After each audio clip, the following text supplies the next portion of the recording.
नमो नमः साथियों, एक बार फिर से स्वागत है आप सभी का आपके अपने चैनल एचपी संस्कृत में। साथियों, आप सभी को पूर्व रूप में ज्ञात है, हम अभ्यास परीक्षा के रूप में संस्कृत प्रश्नावली के अंतर्गत भाग 3 तक अभी तक हम सामान्य रूप में जो परीक्षाओं में सरल स्वरूप में प्रश्न पूछे जाते हैं वहाँ तक हम अपने विषय को हल कर चुके हैं। आज हमारे इस अभ्यास परीक्षा की संस्कृत प्रश्नावली के अंतर्गत ये चौथा भाग है, जिसमें हम हमारे जो मूल प्रयोजन है, जो टैट के लिए थोड़ा परीक्षा में कठिन स्तर के प्रश्न आने की जो संभावना स्वरूप उत्प्रेक्षा स्वरूप हैं, या कमीशन के लिए नेट सेट इत्यादि के लिए जो परीक्षाओं में पूछे जाने वाले प्रश्नों का प्रारूप है, उसी प्रारूप में अभी हम इन प्रश्नों को हल करेंगे। और आज की परीक्षा का प्रश्नों का स्तर थोड़ा पूर्व की परीक्षाओं में जो हमने अभ्यास के रूप में प्रश्न किए हैं उनसे थोड़ा कठिन रहेगा। तो समय न गवाते हुए चलते हैं पहले प्रश्न की तरफ। साथ साथ में हल करिएगा और अंत में कमेंट के माध्यम से ज़रूर बताएं कि आपके इसमें कितने प्रश्न सही रहे, और जो बीच में आपसे प्रश्न पूछेंगे उनके भी आप उत्तर ज़रूर दीजिएगा। तो देखिए, पहला प्रश्न है, सांख्य दर्शन में महद आदि प्रकृति के विचार कहे गए हैं। तो यहाँ पे पूछा गया है सीधा सीधा प्रश्न में, महद आदि प्रकृति के विचार, विचार यहाँ विकारों के लिए बोला गया है, विकार स्वरूप जिनकी संख्या अगर आपने पढ़नी हो तो ये सांख्य दर्शन की एक पुस्तक है, सांख्यकारिका ईश्वर कृष्ण की। उसके अंतर्गत जो तीसरी कारिका है, मोस्ट इम्पॉर्टेंट है साथियों, इसको याद जरूर कर लीजिएगा, जिसमें कहा है मूल प्रकृतिर विकृतिर महदाद्या प्रकृतिर विकृतिर सप्त षोडकस्तु विकारो न प्रकृति विकृतिर पुरुषः, कि जो विकार हैं उनकी संख्या षोडकस्तु विकारो न, वो 16 है। इस तरीके से आपका आंसर सी यहाँ पे सही रहेगा। अब इसके लिए एक चीज़ आप और, अगर आप इसको गहनता से पढ़ना चाहते हैं तो आप सभी को बता दिया जाए। इसको पढ़ने का दूसरा तरीका आप इस तरीके से भी एक चार्ट के माध्यम से याद रख सकते हैं। सबसे पहले मूल प्रकृतिर, सारी सृष्टि का मूल प्रकृति है, प्रकृति से ही सारी के सारी विषय वस्तुएं उत्पन्न होती हैं। मूल प्रकृतिर, सबसे पहले प्रकृति आई। इसके पश्चात दूसरे नंबर पे प्रकृतिर विकृतिर सप्त, प्रकृति ने आगे जो जन्म दिया, प्रकृति ने महद को जन्म दिया। महद को आप बुद्धि के नाम से भी याद रख लीजिएगा। परीक्षा में प्रश्न पूछा जा सकता है कि महद को अन्य किस नाम से जाना जाता है, तो महद को बुद्धि के नाम से जाना जाता है। अगर बुद्धि ना आए तो इसको आप विपर्य के नाम से भी आप याद रख लीजिएगा। विपर्य ना आए तो प्रत्यय के नाम से भी याद रख लीजिएगा। ये सारे के सारे नाम महद रूप में ही आते हैं। आगे महद जो है अहंकार को उत्पन्न करता है,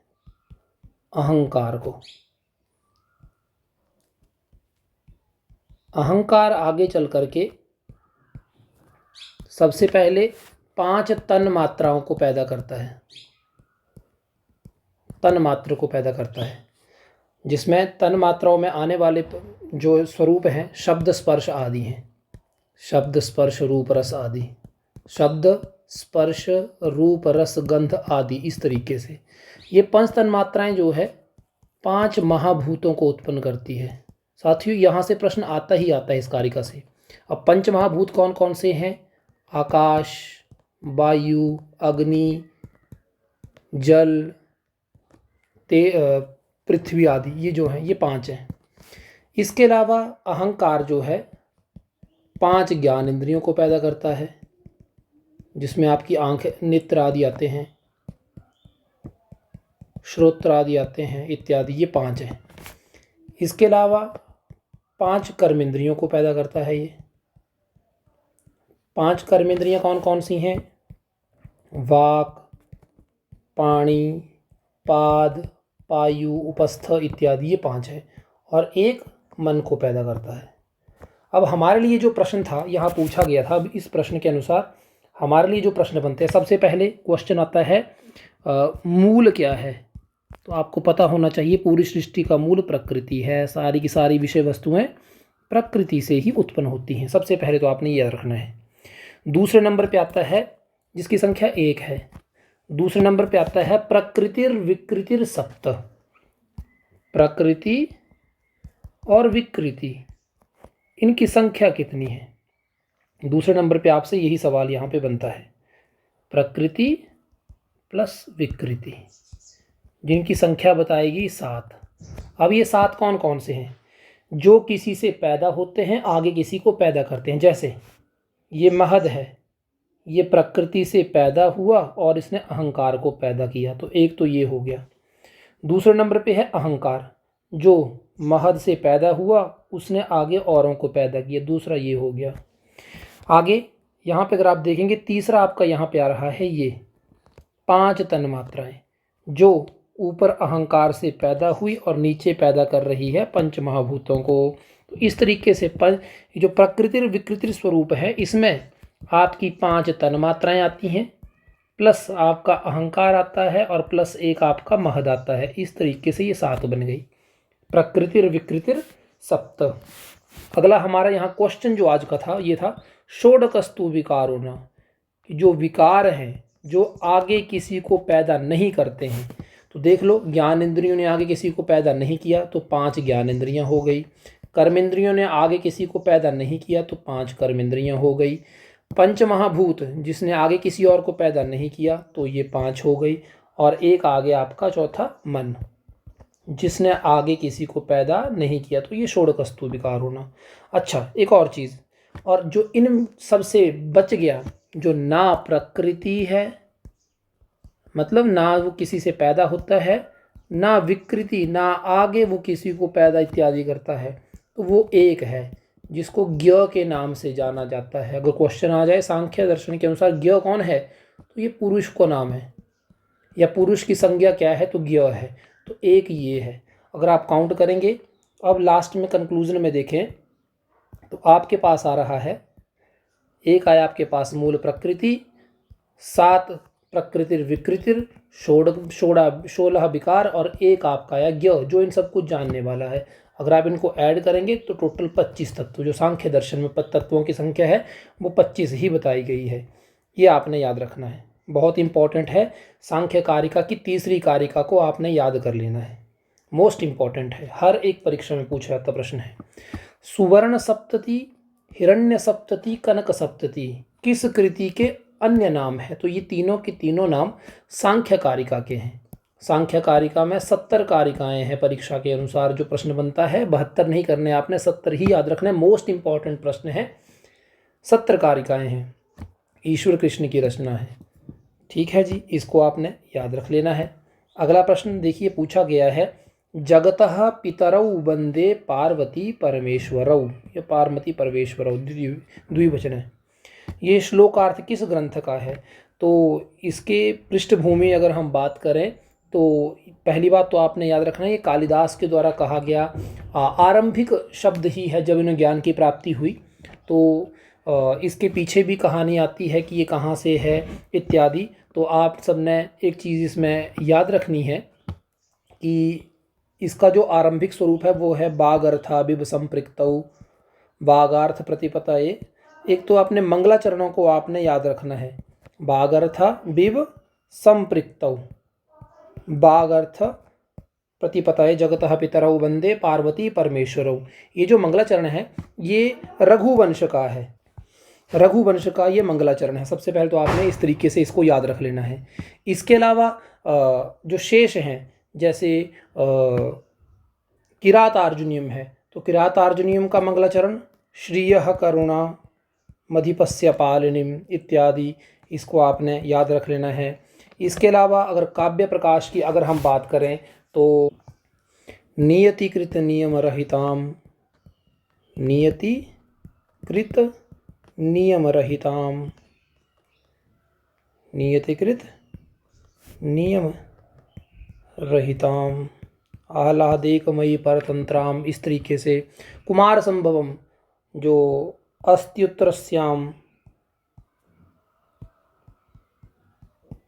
इस तरीके से मंगलाचरण है। आपने एक चीज़ याद रखनी है, जैसे कालिदास की सभी रचनाओं के मंगलाचरण आपको याद होने चाहिए। किरातार्जुनीयम, शिशुपालवध, नैषधीय चरितम जो बृहत्त्रयी में आते हैं, मेघदूत हो गया, कादम्बरी हो गई, उत्तर रामचरितम हो गए, इन सब के आपको मंगलाचरण याद होने चाहिए। काव्य प्रकाश का याद होना चाहिए। फिर दूसरा जो काव्य लक्षणों के रूप में ग्रंथ हैं उनके भी मंगलाचरण आप सबको याद होने चाहिए। तो ये सब आपको याद होना बहुत ज़रूरी है परीक्षा की दृष्टि से। तो यहाँ पे प्रश्न यही पूछा गया, जगतः पितरौ वंदे पार्वती परमेश्वरौ, ये कहाँ का है? तो ये रघुवंश की रचना के अंतर्गत आया है। इसको आप सबने याद रखना है। और इसकी पृष्ठभूमि कुमार संभवम से ही शुरू होती है, जहाँ पे इन्होंने शिव और पार्वती के ऊपर 8वें अंक के पश्चात इन्होंने जिस प्रकार की शब्दावलियों का प्रयोग किया, वहाँ पे शिव भगवान माता पार्वती इनसे रुष्ट हो गए थे। तो उसी फिर इनको वहाँ पे श्राप मिल गया था। उस श्राप की निवृत्ति के लिए ही इन्होंने रघुवंश की जब रचना की तो उसके मंगलाचरण में शिव की स्तुति की। यही इसकी पृष्ठभूमि स्वरूप में बताया जाता है। इस तरीके से आपने याद रखना है।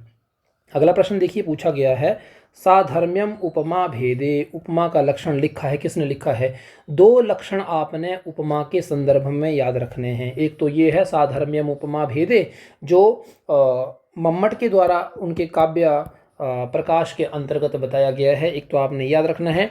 और दूसरा विश्वनाथ का जरूर आप सब याद रख लीजिएगा, साम्यम वाच्य वैधर्म्यम, साम्यम वाच्यम वैधर्म्यम वाक्येकै उपमाद्वयो। इसमें सीधा सीधा एक चीज़ आपने साम्यम साधर्म्यम उपमा भेदे, जहाँ पे सादृश्य का कथन हो, एक जैसे का सादृश्य शब्द आप याद रख सकते हैं। या फिर जहाँ पे उपमान और उपमेय की बात की गई हो, सीधे सीधे इस तरीके से ही हमें कमीशन आदि में, नेट आदि में क्वेश्चंस जो बनते हैं, अगर नेट में बनेगा तो वहाँ पे तो लक्षण आदि स्वरूप पूछा जाएगा, उसकी व्याख्या स्वरूप, और हिंदी रूपांतरण होगा तो कमीशन आदि के लिए हमसे पूछा जा सकता है। अगले प्रश्न में पूछा गया है तत्त्वमसि। तत्त्वमसि तत्त्वमसि वाक्य के अर्थबोध हेतु स्वीकृत की जाती है, अर्थात तत्त्वमसि में कौन सी लक्षणा स्वरूप है? तो आप सबने याद रखने हैं 3 प्रकार की ये जो स्वरूप पूछा गया है, लक्षणा का भेद स्वरूप, ये वेदांत सार के अंतर्गत आता है, जिसमें एक आती है जहद लक्षणा, एक आती है अजहद लक्षणा, और तीसरी आती है जहदा जहद लक्षणा, जहदा जहद लक्षणा। अच्छा, दूसरी चीज जो जहद लक्षणा होती है ये पदों के बीच होती है, पदों के बीच में, ठीक है। अजहद लक्षणा ये पदों के अर्थ के बीच में होती है। और जो तीसरी है ये आंतरिक स्वरूप इसको बोला गया है, जहाँ पे आंतरिक स्वरूप का वर्णन आता है। जो जहद लक्षणा है, आपको जो परीक्षा में प्रश्न पूछे जाएंगे, चाहे आप नेट की तैयारी कर रहे हैं, चाहे कमीशन की तैयारी कर रहे हैं, चाहे टैट की तैयारी कर रहे हैं, चाहे सेट की तैयारी कर रहे हैं, तो वहाँ पे इनके लक्षणों के अंतर्गत जो उदाहरण आते हैं वो पूछे जाते हैं। जैसे सबसे पहले यहाँ पे प्रश्न है, प्रश्न के अनुसार ही देख लीजिए। सबसे पहले बोला गया है कि तत्त्वमसि, इसमें किसका अर्थबोध करवाता है ये? तो एक चीज़ इसमें है तत्त्वमसि, शब्दों का अर्थ हम देखें, तत्त्वमसि। अब देखिए, तत् का मतलब है वह, त्वम का अर्थ है तुम, असी मैंने हो। वह और तुम इकट्ठे नहीं लग सकते हैं। लेकिन जब आंतरिक स्वरूप की बात आए, जहाँ पे आत्मत्व का लक्षण बोध करवाया जाए, या फिर जहाँ पे पदार्थों के चैतन्य स्वरूप का जहाँ पे वर्णन हो, वहाँ पे वह तुम आदि शब्दों का प्रयोग होता है। इसके अलावा एक और इसका एग्जाम्पल आता है, सोयम देवदत्तः, सोयम देवदत्तः, यह वही देवदत्त है, यह और वह देवदत्त वही है ना। तो ये जो आते हैं ये भाग लक्षणा के अंतर्गत आते हैं, जिसको जहदा जहद लक्षणा भी कहते हैं, जहदा जहद लक्षणा। इसका भाग लक्षणा, जहदा जहद लक्षणा भी इसी का ही नाम है। इसके अलावा जो जहद लक्षणा सबसे पहले है, जहाँ पे पदों का समानाधिकरण स्वरूप बताया जाता है, तो इसके अंतर्गत एग्जाम्पल आता है गंगायाम घोषः, इनको आपने याद रखना है, गंगायाम घोषः। अजहद लक्षणा में शोणो धावती, शोणो धावती। और जो भाग लक्षण है जहदा जहद लक्षणा, इसके अंतर्गत तत्त्वमसि या फिर सोयम देवदत्तः, सोयम देवदत्तः। ये सारे के सारे एग्जाम्पल चल पड़ेंगे, तो इनको आपने याद रखना है। देखिए आज की कक्षा में थोड़े प्रश्नों का स्तर ज़्यादा रहेगा, साथ साथ में हल ज़रूर करिएगा। जहाँ समझ ना आए तो आप पूछ भी सकते हैं कमेंट के माध्यम। और जो हम प्रश्न अभी हल कर रहे हैं, अगर मेरे अनुसार अगर मैं कहूँ तो जिन्होंने HP संस्कृत के माध्यम से कक्षाएं अगर पूर्व में लगाई हैं, चाहे टैट कमीशन आदि किसी भी स्वरूप में, तो उनके लिए प्रश्न बहुत आसान रहेंगे, क्योंकि उनकी पृष्ठभूमि इसी तरीके से ही तैयार हुई है। प्रश्न देखिए पूछा गया है, संकेतित अर्थ का बोध करवाने वाला शब्द कहलाता है। तो जहाँ पे शब्द शक्ति का विचार होता है, वृत्तियों का विचार होता है, वहाँ पे पहला ही लक्षण आता है, तत्र संकेतितार्थ, संकेतितार्थस्य बोधनाद अग्रिमा, सबसे पहले आती है अग्रिमा अभिधा। अब यहाँ पे इसी में ही पूछा गया है कि इनमें से इसके अंतर्गत आने वाला अर्थ का बोध करवाने वाला, तो अभिधा का जो अर्थ बोध करवाने वाला है वो है वाच्य स्वरूप, वाचक स्वरूप, शाब्दिक स्वरूप में वाचक है। तो यहाँ पे ए ऑप्शन सही रहेगा। जो क्या करता है, संकेतित स्वरूप में अर्थ का बोध करवाए, वही क्या है, वाचिक स्वरूप में अभिधा आदि के अंतर्गत आने वाला है। तो इसका आंसर जो है ए ऑप्शन सही रहेगा। अगले प्रश्न की तरफ देखिए, न्याय दर्शन के अनुसार लिंगत्व का लक्षण क्या है। लिंगत्व मतलब जहाँ पे समान स्वरूप को बताया जाए, या सादृश्य स्वरूप, या फिर जिसको पूर्व में आपने देखा हो, ठीक है जी, जो कि एक जैसा हो, साहचर्य स्वरूप हो।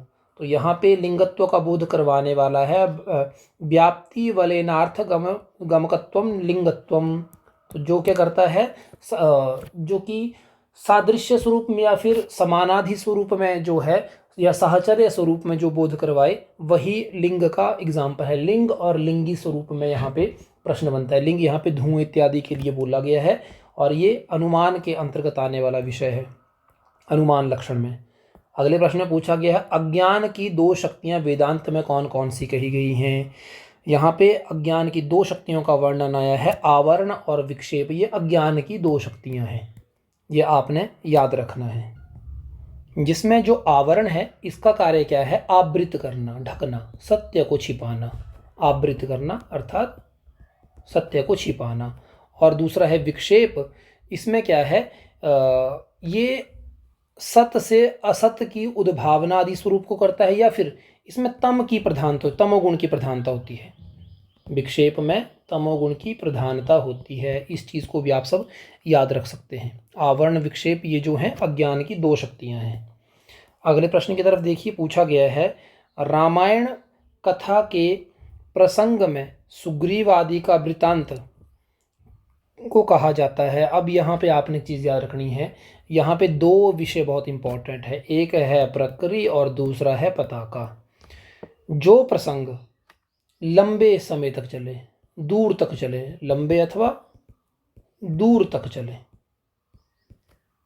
जो दूर तक चलने वाले प्रसंग हैं वो होते हैं पताका।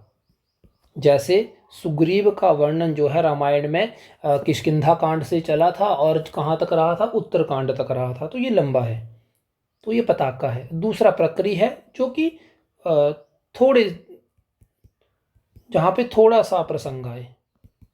जैसे एग्जाम्पल के तौर पे आप क्या नाम है इनका, शबरी का वृतांत ले लो, ठीक है जी, तो वो क्या है, ये प्रकृति इत्यादि स्वरूप में आते हैं। ये प्रश्न बहुत इंपॉर्टेंट है और परीक्षाओं में कई बार पूछा जा चुका है। अगले प्रश्न में पूछा गया है, सांख्य दर्शन को कहा जाता है। सांख्य दर्शन में प्रकृति और पुरुष, प्रकृति प्लस पुरुष दो विषय हैं, इनका वर्णन है। तो दो विषयों के वर्णन होने के कारण इसको द्वैतवाद कहा गया है। जो आपका वेदांत है, वेदांत दर्शन, ये आपका अद्वैतवाद है। ये भी आपने याद रख लेना है, क्योंकि वहाँ पे केवल ब्रह्म की ही बात हुई है। अगले प्रश्न में पूछा गया है, नाटक की संधियों की संख्या कितनी है। नाटक की 5 संधियां हैं, मुख, प्रतिमुख, गर्भ, विमर्श और उपसंहृति, और इनकी संख्या 12, 13, 12, 13 और 14, टोटल संधियों की संख्या 64 है। ये भी आपने याद रख लेना है। अगले प्रश्न को देखिए, पूछा गया अभिज्ञान शाकुंतलम में शकुंतला को शाप दिया था। तो ये शकुंतला को शाप तृतीय अंक के अंतर्गत मिला था और दुर्वासा ऋषि के द्वारा ये प्राप्त हुआ था। प्रश्न आप सबके लिए, शकुंतला की किस सखी को, दो सखियां थी प्रियंबदा और अनुसुईया, सबसे पहले शाप के विषय में किसको पता चला था, किसने सुना था इसके विषय में, ये प्रश्न है, कमेंट के माध्यम से जरूर बताइए। अगले प्रश्न में यहाँ पूछा गया है योग कर्मसु कौशलम, योग से कर्मों में कुशलता आती है। ये योग का लक्षण कहाँ से लिया गया है? तो ये योग का लक्षण जो है श्रीमद् भगवत गीता के अंतर्गत आता है। ये भी आपने याद रख लेना है। और गीता के कौन से अध्याय से आता है ये आपने कमेंट के माध्यम से बताना है। सत्यम वद धर्मम चर, ये किस उपनिषद का वाक्य है? तो इसके विषय में अगर बात करें तो ये आता है तैत्तिरीय उपनिषद। तैत्तिरीय उपनिषद में 3 वल्लियाँ हैं, ये आपने याद रखना है। कौन कौन सी है? शिक्षा वल्ली,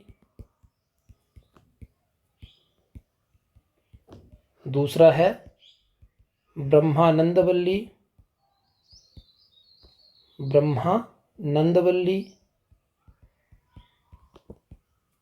और तीसरी है भृगुवल्ली।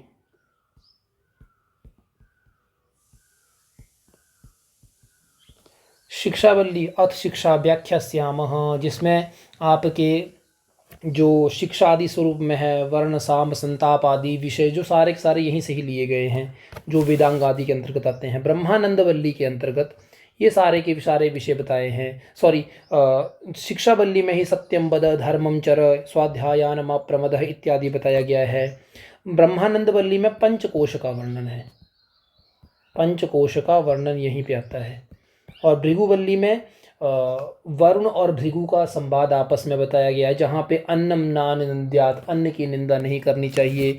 और तप के विषय में यहाँ पे वर्णन आता है कि तप कैसे करना है, तो पंचकोश के ऊपर विजय पा करके करना है इत्यादि, वो सब विषय यहाँ आए हैं। तो ये सत्यम वद धर्मम चर तैत्तिरीय उपनिषद की शिक्षावल्ली के अंतर्गत आते हैं विषय सारे के सारे।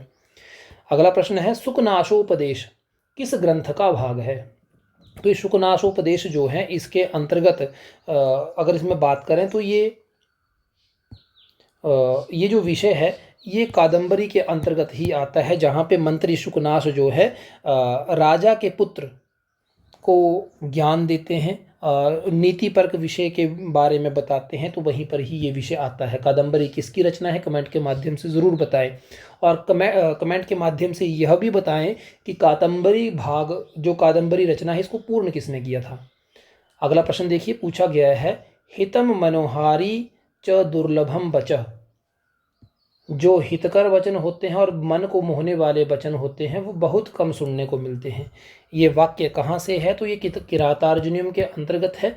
कमेंट के माध्यम से ये बताएं कि ये वचन बनेचर के द्वारा कहे गए हैं या फिर पांडवों में जो सबसे बड़े थे, ठीक है जी, युधिष्ठिर, इन दोनों में से ये किसके वचन थे? हितम मनोहारी च दुर्लभम वचः। अगले प्रश्न को देखो, पूछा गया है दंडी का मुख्य कर्तृत्व किस क्षेत्र में है, अर्थात दंडी की जो रचनाओं का मुख्य प्रयोजन किसके बीच में रहा है? तो आप सबने एक लक्षण पढ़ा होगा, दंडिनः पदलालित्यम, पद को सजाने का काम। अब पद को सजाने का काम किस में हो सकता है? केवल पैराग्राफ में हो सकता है, केवल श्लोकों में हो सकता है, दर्शन में हो सकता है, या काव्य शास्त्र में। तो इसके विषय में आपने याद रखना है कि दंडे की एक रचना है काव्यदर्श, दंडी की एक रचना है काव्यदर्श, दंडी की रचना है। इसके अंतर्गत इन्होंने किस प्रकार से काव्य को सजाने के लिए, लक्षण आदि काव्य के लिए, उदाहरण आदि जो अपने पौरुषेय का यहाँ पे वर्णन दिया, ये काव्य शास्त्र के लिए दिया है। तो इसको आपने काव्य शास्त्र स्वरूप में याद रखना है, ये आपने याद रख लेना है। आगे चलो, अगले क्वेश्चन ने पूछा है अर्थो ही कन्या परकीय एव, पंक्ति किसकी है? तो ये जो पंक्ति है महर्षि कणव ने कही थी अभिज्ञान शाकुंतलम के चतुर्थ अंक में, जहाँ पे श्लोकों की संख्या 22 है, अंतिम श्लोक यही है, अंतिम श्लोक जहाँ पे शकुंतला की विदाई आदि का वर्णन है, तो वहीं पर ही इन्होंने बताया था कि कन्या जो है पराया धन है इत्यादि। अगले क्वेश्चन में पूछा गया है भर्तृहरि के मत में बाक के चरण हैं, वाणी के कितने प्रकार यहाँ पे बताए गए हैं, तो इन्होंने बेसिकली 3 बताए हैं। और अगर हम बात करें तो वाणी यहाँ पे, वाक यहाँ पे ध्वनि को कहा गया है, वाक यहाँ ध्वनि को कहा है। ध्वनि के बेसिकली 4 भेद होते हैं, परा, पश्यन्ती, मध्यमा और वैखरी। और इनमें से अगर बात करें तो भर्तृहरि केवल 3 को मानते हैं, पश्यन्ती, मध्यमा और वैखरी। परा को ये नहीं मानते हैं। इस तरीके से आपने इसको भी याद रख लेना है। अगले प्रश्न की तरफ देखिए, पूछा गया है अभिज्ञान शाकुंतलम के भर्त वाक्य में कौन सा छंद है, तो इसके अंतर्गत रुचिरा छंद का प्रयोग हुआ है और मंगलाचरण में स्त्रिगधरा छंद का प्रयोग है। मंगलाचरण में जहाँ पे अष्टमूर्ति शिव की स्तुति हुई है, ये भी आपने रखना है, जो कि आशीर्वादात्मक मंगलाचरण है। और रुचिरा छंद का प्रयोग भर्त वाक्य में प्रयोग हुआ है। अच्छा, पंचम अंक का नाम क्या है, तो यहाँ पे ये पूछा गया है। अब एग्जाम्पल्स को देख के ही पता चल जाएगा कि ये प्रश्न अभिज्ञान शाकुंतलम से है, जिसके अंतर्गत प्रत्याख्यान जो है 5वें अंक का वर्णन है, विदाई चतुर्थ अंक का नाम है, पुनर्मिलन फिर से मिलन 7वें अंक में होता है, पश्चाताप 6ठे अंक में होता है। तो यहाँ पे पंचम अंक के विषय में पूछा गया है, तो इसका बी ऑप्शन सही रहेगा। अगले प्रश्न में बोला गया है कि नीचे दिए गई सारणी कोई इसको मिलाने के लिए यहाँ पे बोला गया है। अब देखते हैं जरा मिला के। जैसे पूछा गया है सबसे पहले सवर्ण संज्ञा, तो तुल्यास्य प्रतनम सवर्णम इत्यादि, ये यहाँ पे हो गया। उदात्त, उच्चैरुदात्तः, ये यहाँ हो गया। अगले क्वेश्चन में देखते हैं पदम, सुप्तिगंतम पदम, संज्ञा प्रकरण का अंतिम सूत्र। और नदी, यूस्त्राख्यौ नदी। अगर इस तरीके से देखेंगे तो पहले का तीसरा, तो यहाँ पे पहले से ही पता चल जा रहा है कि डी ऑप्शन इसका सही रहेगा। अगले प्रश्न की तरफ चलते हैं। पूछा गया है कलहण किस ग्रंथ के रचयिता हैं। कलहण की रचना है राजतरंगिणी, और इसमें 8 तरंग हैं। और इतिहास के रूप में कश्मीर के राजाओं का इसमें वर्णन है, ये भी आपने याद रख लेना है। अगले प्रश्न में पूछा गया सांख्य कारिका के चीनी अनुवाद का क्या नाम है। तो जो दूसरा प्रश्न मैंने आपसे पूछा था, सुवर्ण सप्तति, कनक सप्तति, हिरण्य सप्तति आदि, वो सारे के सारे चीनी अनुवाद के अंतर्गत आने वाले नाम हैं, ये भी आपने याद रखना है। अगला प्रश्न देखिए, सांख्य कारिका में कितनी कारिकाएं हैं। शुरू में ही आपको बताया था, सुवर्ण सप्तति संख्या से ही पता चल जाता है, संख्या 70। अगला प्रश्न है आचार्य सुश्रुत का संबंध किससे है। तो आर्य सुश्रुत जो थे धन्वंतरी के शिष्य थे, जहाँ पे आपको पूर्व की वीडियोस में भी आपको बताया है। यदि आपने वीडियोस वो नहीं देखी हैं तो डिस्क्रिप्शन में उन तीनों वीडियोस का लिंक है, वहाँ पे आप देख सकते हैं। आयुर्वेद के अंतर्गत इनको जाना जा, शल्य चिकित्सा के ही ज्ञाता भी माने जाते हैं। तत्त्वमसि किस वेद का महावाक्य है। ऋग्वेद का है। सबसे पहले ऋग्वेद के लिए बात करें तो ऋग्वेद का है प्रज्ञानम ब्रह्म। यजुर्वेद का क्या है, अहम ब्रह्मास्मि, अहम